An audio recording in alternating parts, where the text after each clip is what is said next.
मित्र, आज आपण इतिहासपूर्व काळाच्या संदर्भातनं माहिती घेणार आहोत.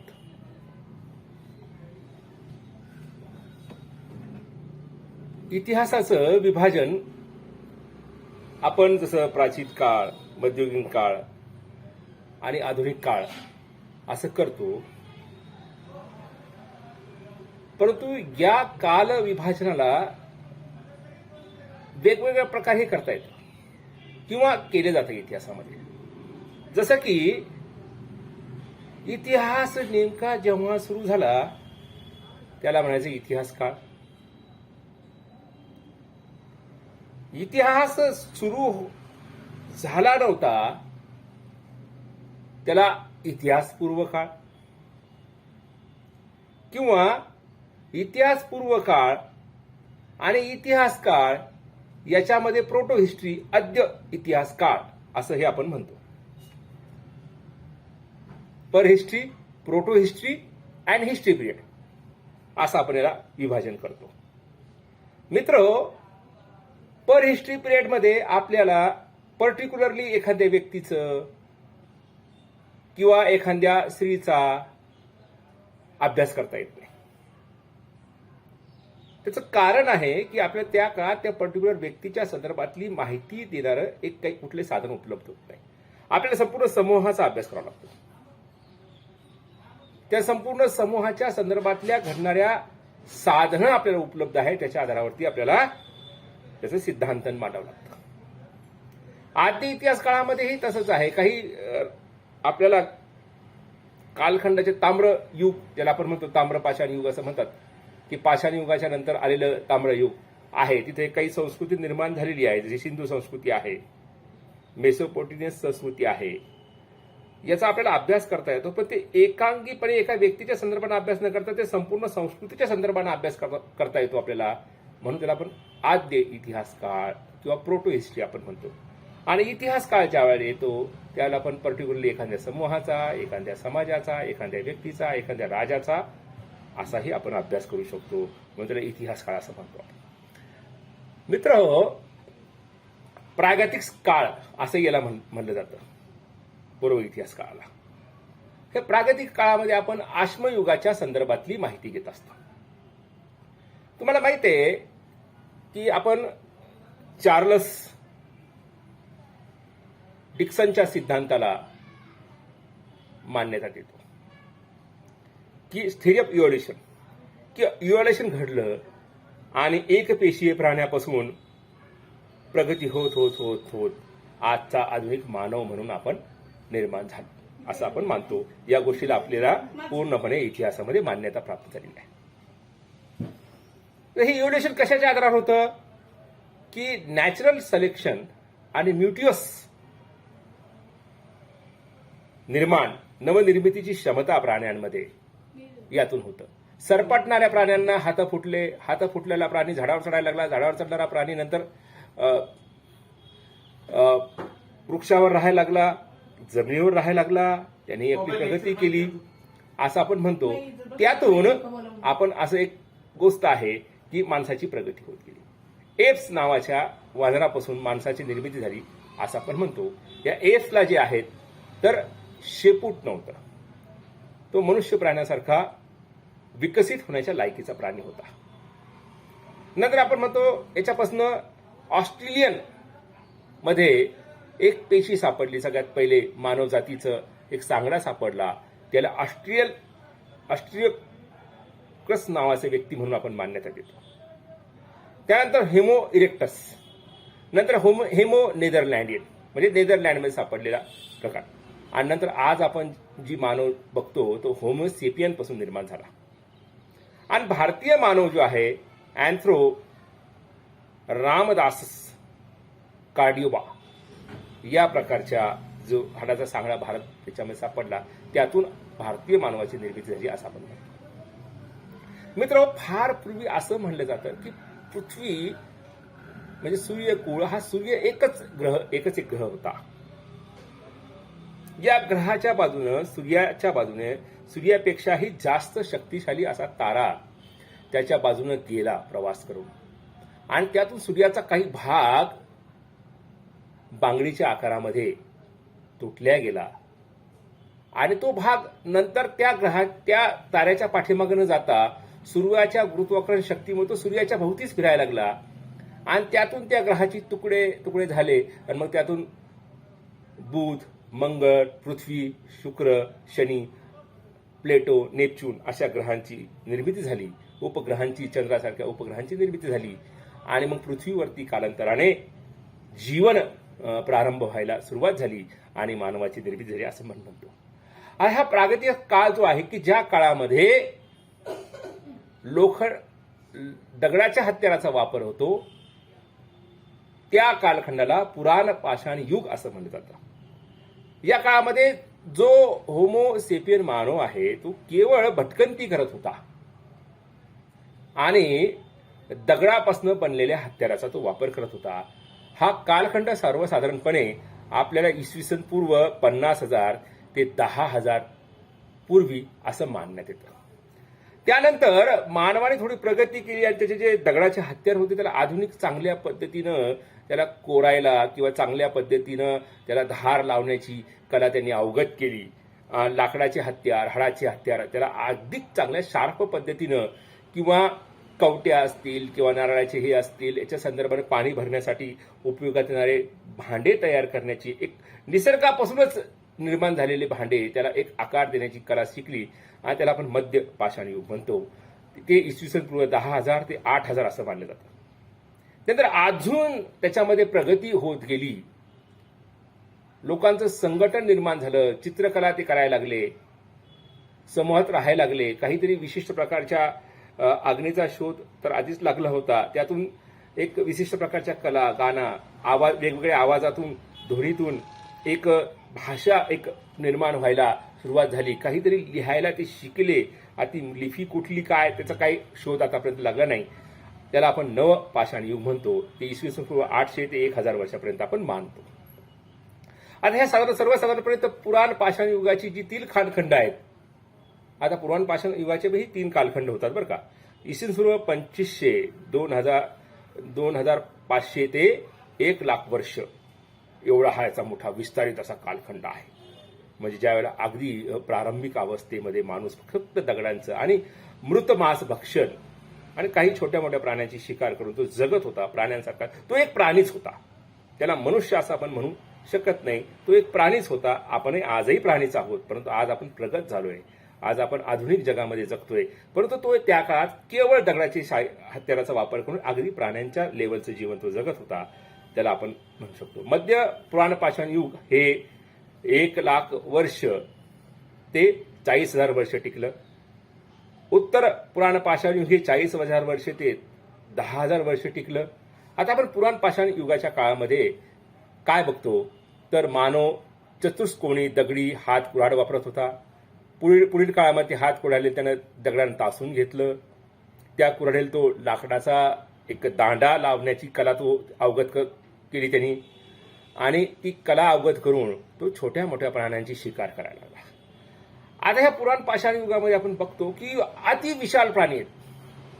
नदीवर म्हणजे पृथ्वीवरती बर्फाचं प्रमाण जास्त आहे, थंडी मोठ्या प्रमाणात आहे आणि म्हणून आपण बघतो की विशाल प्राणी आहेत. आजचा जो वाघ सिंह आहे याचे विशाल रूप तिथे दिसतो. अस्वल जे आहे त्याचं विशाल रूप तिथे दिसतो. गेंडा जो आहे त्याचं विशाल रूप तिथे दिसतं आणि चुनखडीच्या हत्याराचा आणि हिमयुग तिथं अवतरले दिसतं. या हिमयुगामध्ये हे विशाल प्राणी जे होते आपण जे मेमत बघतो आजच्या हत्तीचा अगदी 1.5 पट किंवा 2 पटाने मोठा असणारा हा हत्ती होता, ज्याची सुळे दात अत्यंत विशाल असे होते. आपण असं बघतो. ह्या चित्रात मी दाखवलंय, तुमच्या लक्षात येईल की हिमयुग आहे आणि हे विशाल असे मेमत तिथं आहेत. म्हणजे हत्तीचे पूर्वज आपण ज्याला म्हणू शकतो की अशा प्रकारचं काळ याला पुराण पाषाण युगामध्ये आपण बघतो. नंतर उत्तर पाषाण युग जे येतं त्या वातावरणामध्ये थोडासा बदल व्हायला लागला. हवा कोरडी व्हायला लागली, थंडी कमी व्हायला लागली आणि उष्णता वाढायला लागली. आपण मग बघतो की जे विशाल अजस्त्र प्राणी आहेत त्याची संख्या कमी होऊन त्यांचे शिकार होऊन माणूस शिकार करायला शिकला, संघटित राहायला शिकला. त्यांनी हत्यार अगदी टोकदार केली आणि त्या टोकदार हत्याराचा वापर करून अगदी ते मेहमतचा सुद्धा शिकार करायला लागले आणि आपण बघतो की त्यातून या प्राण्यांची संख्या म्हणा किंवा नंतर बदलत्या परिणामानुसार बदलत्या वातावरणानुसार यांची संख्या कमी कमी होत गेली आणि माणूस हा गुहेमध्ये अगदी चांगल्या पद्धतीनं राहायला लागला. आपण जशी लेझर ब्लेड बनवतो तशा प्रकारच्या बारीक चिप्स टोकदार हत्यार बनवण्याची कला माणसाने अवगत केली आणि त्याला विशिष्ट प्रकारच्या साच्यात बसवणं, लाकडाच्या साचा असेल किंवा बाकीचे साचे असेल त्यात बसून त्याचा वापर करण्याची कला त्यांनी अवगत केली. हे तुमच्या समोर एक मी स्क्रिप्ट ठेवली, त्याच्यामध्ये तुम्ही बघू शकता की ते कशा प्रकारचे हत्यारं होते याच्याबद्दल तुम्ही माहिती घेऊ शकता. ही हत्यारं अगदी लहान होत असलेली, लाकडाच्या दांडक्यात बसवायची, एखाद्या हाडाच्या तुकड्यात बसवायची किंवा डिंकाच्या साह्याने ती एका शेजारी जात असणाऱ्या याच्यामध्ये फिट करायची आणि अंकुचीदार पद्धतीनं त्याचा वापर करायचा, छिलके करायचे, त्यातून जनावरांच्या कातडी सोलता येत होती आणि त्यातून आपलं मांस वेगळं करता येत होतं असं आपण बघतो. नंतर मध्यपाषाण युगामध्ये याच्यामध्ये आणखीन असं भर पडला, या तंत्रज्ञानाचा विकास झाला, हत्यारे आकाराने लहान व भौतिक प्रमाणात बनवली जाऊ लागली आणि त्याचा वापराचा प्रभाव वाढला. सूक्ष्मास्त्रे व सूक्ष्मास्त्रे ही मध्ययुगाची खास वैशिष्ट्ये. अतिशय सूक्ष्म अशी हत्यारं बनवायला त्यांनी सुरुवात केली. झाडे झुडपे वनराई वाढायला लागली त्यावेळेला आणि आपण बघतो की हिमयुगाचा अंत जवळपास सुनिश्चित झाला आणि झाडांना, फुलांना आणि जंगलांना वापर करायला सुरुवात झाली. त्यानंतर आपण बघतो की उत्तर पाषाण युगाच्या अगदी शेवटच्या काळामध्ये आपण बघतो की 1 ते 8 सेंटीमीटर इतक्या लहान आकाराची हत्यारं बुडा पुष्कर सरोवराच्या काठी सापडलेली आहे. म्हणजे ही हत्यारं गुप्तपणे लपवून सुद्धा वार करण्याची कला त्यांच्यामध्ये अवगत झाल्या कारणाने ते वापरण्याच्या दृष्टीने ते वापरू लागले असं आपल्याला लक्षात येतं. नंतर आपण बघतो की ह्या नंतर एक विशिष्ट प्रकारची संस्कृतीची ही जागा घेतल्याची लक्षात येते की मनुष्य प्राणी हा मानवी आणि सामाजिक व्हायला सुरुवात झाली या काळामध्ये. म्हणजे मृत्यूनंतर दफनक्रिया, त्याच्यासाठल्या काही विधी, प्रेताचं दहन करण्याच्या काही पद्धती याचाही स्वीकार केल्याचं आपण लक्षात येतं. काही प्राण्यांना त्यांनी आपल्या सोबत जोडून घेतलं, जसं म्हैस असेल, शेळ्या असेल, डुकरं असेल, कासव असेल, काही पक्षी असतील, यांना पाळीव बनवण्याचा प्रयत्न माणसाने केला आणि त्याच्यामध्ये ते सक्सेस झाले, ते यशस्वी झाले आणि त्यांना पाळीव करू लागले आणि याच्यामुळं त्यांना एक सातत्याने मांस उपलब्ध होऊ लागली. याच्यातून लोकसंख्या वाढायला सुरुवात झाली. या काळातील मानव हा अधिक विकसित झाला व त्याने पर्यावरणावरती आणि निसर्गावरती थोड्याफार प्रमाणात नियंत्रण प्राप्त केलं आणि ही नियंत्रण प्राप्त करणं आणि त्याचा उपयोग आपल्या हितासाठी आणि मानवी समाजासाठी करण्याची कला त्यांनी अवगत केली. आणि म्हणून आपण बघतो या काळाचं एक महत्त्वाचे वैशिष्ट्य आहे की हत्यारं तयार करणं, त्याचं तंत्र तयार करणं आणि निसर्गाचा उपयोग करणं आणि पाळीव प्राणी निर्माण करणं याच्यामध्ये मनुष्य सक्सेस झाला आणि म्हणून त्याच्या प्रगतीला एक आपण म्हणतो की पुढे पुढे जायला सुरुवात झाली. काही टोकदार भौमितिक जे हत्यारं आहेत ते हत्याराचा वापर करायला त्याने क्रिस्टलाइट दगड व याच्या स्वरूपाचे जे दबाव तंत्र आहे याचाही वापर त्याने या काळात करायला सुरुवात केला. आता आपण बघतो या काळातलं सामाजिक जीवन कसं होतं. आपण बघितलं की त्यांची रूढी परंपरा, दफनविधी काय होतं याचा आपण उलगडा केला. या काळात लोकसंख्या वाढली, नव्या नव्या प्रदेशाचा माणसाने शोध घेतला, नदीच्या काठावरती एक छोटी वस्ती बसवायला त्यांनी सुरुवात केली, झोपड्या बनवायला त्यांनी सुरुवात केली, जंगली रेडा, उंट, गेंडा इत्यादी प्राण्यांची शिकार करायला सुरुवात केली आणि हत्याराचा छोट्या हत्याराचा वापर करायला सुरुवात केला. जंगली कंदमुळं, मध याचा गवत याचा आहार होता त्याचाही उपयोग त्यांनी करून प्राण्यांना पाळायला सुरुवात केली. या काळात त्यांनी चित्रकला थोडीशी अवगत केल्याची दिसते आणि गुहेमध्ये राहत असताना चित्र काढायला त्यांनी सुरुवात केली. त्या चित्रामध्ये त्यांनी शिकार करायचा, पाळीव प्राणी कुठले, त्यांचे सामाजिक जीवन, त्यांच्या मुलाबाळांच्या संदर्भातली चित्र या संदर्भातलं त्यांनी तिथं आपल्या पद्धतीनं स्क्रिप्टवर रायटिंग केल्याचं आपल्या लक्षात येतं. घोड्याचं चित्र असेल किंवा त्यांच्या खाद्यपदार्थाचं चित्र असेल, मानवाचं चित्र असेल, स्त्रियांचं चित्र असेल, असं चित्र आणि हळूहळू कुटुंब व्यवस्था निर्माण व्हायला सुरुवात झाली आणि आपण बघतो की शेतीचा शोध त्या काळात लागला. नंतर शेतीचा शोध आपल्याही पुराणामध्ये, साहित्यामध्ये असं लक्षात येतं की निवृत्ती नावाची जी आदिमाया देवी होती, म्हणजे स्त्रियांनीच तिचा शोध लागला. कारण की गृहधर्पणाच्या काळामध्ये त्यांनी निसर्गाचं निरीक्षण केलं, कशा प्रकारे बीज जमिनीत जातं आणि कशा प्रकारे त्याचं वृक्ष होतं कुठले पदार्थ आपण खाऊ शकतो, कुठल्या वनस्पती आपण खाऊ शकतो आणि कुठल्या खाऊ शकत नाही, या संदर्भाने त्यांना थोडीफार अभ्यास व्हायला लागला. आणि अहिल्या, निवृत्ती अहिल्या हिच्यामध्ये तिनं पहिल्यांदा आपण म्हणतो जंगलामध्ये शेती करायला सुरुवात केली. कदाचित ती भात शेती असेल किंवा दुसरी काही असेल. आणि मग शेळ्या, मेंढ्या, बोकड आणि बैल याचा वापर हळूहळू शेतीमध्ये करण्याची कला ही फार नंतर आली. पण तो स्वतः माणूसच किंवा स्त्रियाच या शेती करत होत्या. आणि शेतीमुळे आपण असं बघतो की माणसाला स्थिरता, याच्यातून छोट्या खेड्यांचा विकास व्हायला सुरू झाला. खेड्यातून नंतर मग आपण बघतो त्याच्यापेक्षा म्हणजे तालुक्यांचा विकास. आणि नंतरच्या काळामध्ये आपण इतिहास काळात बघतो की याचा परिणाम हा मोठे मोठे राज्य आणि साम्राज्य होण्यासाठी निर्माण झाल्याचं आपल्या लक्षात येतं. गाऱ्यापासून हत्यार बनवणं, बहुउपयोगी विळे, जाती हाडाच्यापासून विळे बनवणं, मालकाबरोबर दफन खड्ड्यात आपल्याला जो काही व्यक्ती गेला त्या दफन खड्ड्यात टोपल्या, माळा, वस्तू, शिंक, शिपले याचे आपल्याला प्रमाण दिसतं. आणि तांबे धातूचा वापर हा सुरू झाला. आणि मग आपण म्हणतो की सर्वात आधी दगडानंतर काय वापरला गेलं बरं माणसाने, तर लोखंड नाही. लोखंडाचा शोध फार नंतर लागला.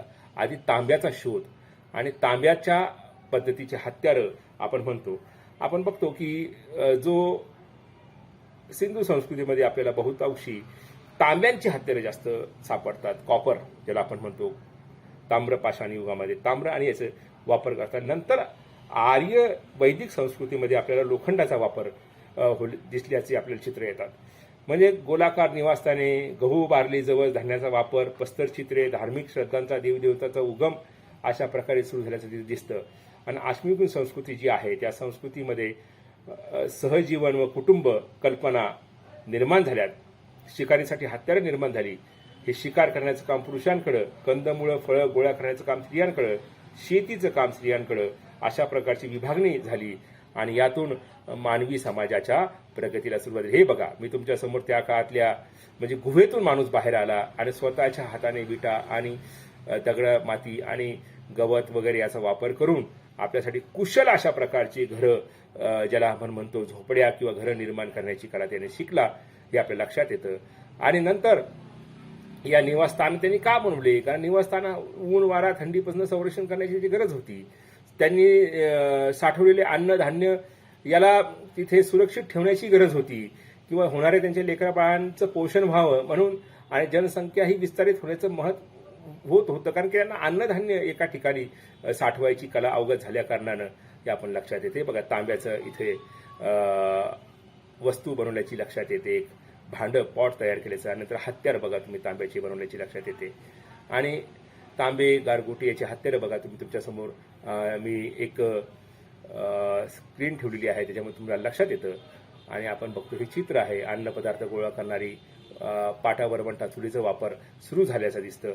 आणि एक मानवाना आता एक वेगळ्या प्रकारची नवीन संस्कृतीला निर्माण होण्याची, ज्याला आपण म्हणतो सुरुवात झाली असं आपण म्हणू शकतो. नंतर मातीचेही भांडे बनवण्याची कला नंतरच्या काळामध्ये माणसाने निर्माण केली. वेशभूषा, अलंकार, कला यामध्येही तो पुढे गेला. शिकार करण्याची कला सुरू झाली. आणि आपण बघतो आजच्या आधुनिक माणसापर्यंत त्याचा विकास व्हायला सुरुवात झाली. धर्म, पुनर्जन्म वगैरे या गोष्टीवर त्यांचा हळूहळू विश्वास, निसर्गाच्या गोष्टीचा अर्थ लावण्यातून दैवते, मातृदेवता, पशुदेवता अशा देवता निर्माण झाल्या.